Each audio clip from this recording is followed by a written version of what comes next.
ஒவ்வொரு அரசியல் தலைவருக்குமே நம்பகமான அதிகாரிகளோ அல்லது செயலாளர்களோ இருப்பார்கள். அப்படி பிரதமர் மோடியின் நம்பிக்கையை பெற்றவர் தெற்கில் இருந்து சென்று வடக்கில் கோலோச்சியதாக கூறப்படும் கைலாசநாதன் தான். 71 வயதாகும் கைலாசநாதன் அண்மையில் புதுச்சேரியின் துணைநிலை ஆளுநராக நியமிக்கப்பட்டுள்ளார். கைலாசநாதன் மோடியின் அபிமானத்தை பெற்ற பின்னணி என்ன என்பதை பற்றி இந்த செய்தி தொகுப்பில் பார்க்கலாம். கே என சுருக்கமாக அழைக்கப்படும் குனியில் கைலாசநாதன் கேரளாவின் கோழிக்கோடு மாவட்டத்தை அடுத்து வடகாராவில் 1953ஆம் ஆண்டு பிறந்தவர். மெட்ராஸ் பல்கலைக்கழகத்தில் வேதியியல் முதுநிலை பட்டம் பெற்ற அவர் லண்டனுக்கு சென்று வேல்ஸ் பல்கலைக்கழகத்தில் பொருளாதாரத்திலும் முதுநிலை பட்டம் பெற்றார். 1979ஆம் ஆண்டில் IAS அதிகாரியாக தேர்ச்சி பெற்று 1981ஆம் ஆண்டு குஜராத்தில் உதவி ஆட்சியராக நியமிக்கப்பட்டார். இதையடுத்து சுரேந்திரநகர் மாவட்டம் மற்றும் சூரத் மாவட்டங்களில் ஆட்சியராக பணியாற்றினார். அதன் பின்னர் குஜராத் கடல்சார் வாரியத்தின் தலைமை நிர்வாக அதிகாரி மற்றும்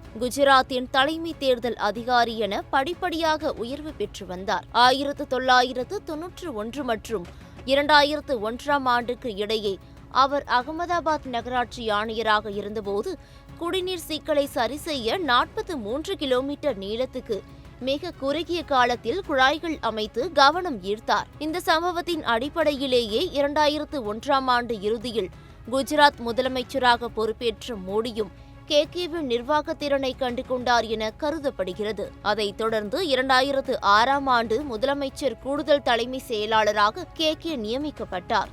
2013ஆம் ஆண்டு கே தனது அரசு பணியில் இருந்து ஓய்வு பெற்றாலும் அவரை அனுப்ப மனமில்லாமல் உடனடியாக முதன்மை செயலாளர் என்ற பதவியை உருவாக்கி அதில் அவரை அமர்த்தினார். மோடி தனது கனவு திட்டங்களாக எடுத்துரைக்கும் கிஃப்ட் சிட்டி, நர்மதா திட்டம் மற்றும் காந்தி ஆசிரம மறு மேம்பாட்டு பணி ஆகியவை கேவிடம் வழங்கப்பட்டன. மோடிக்கு மிகவும் நெருக்கமாக மாறிய கே 11 ஆண்டுகளாக குஜராத்தில் அதே பதவியில் இருந்து வந்தார்.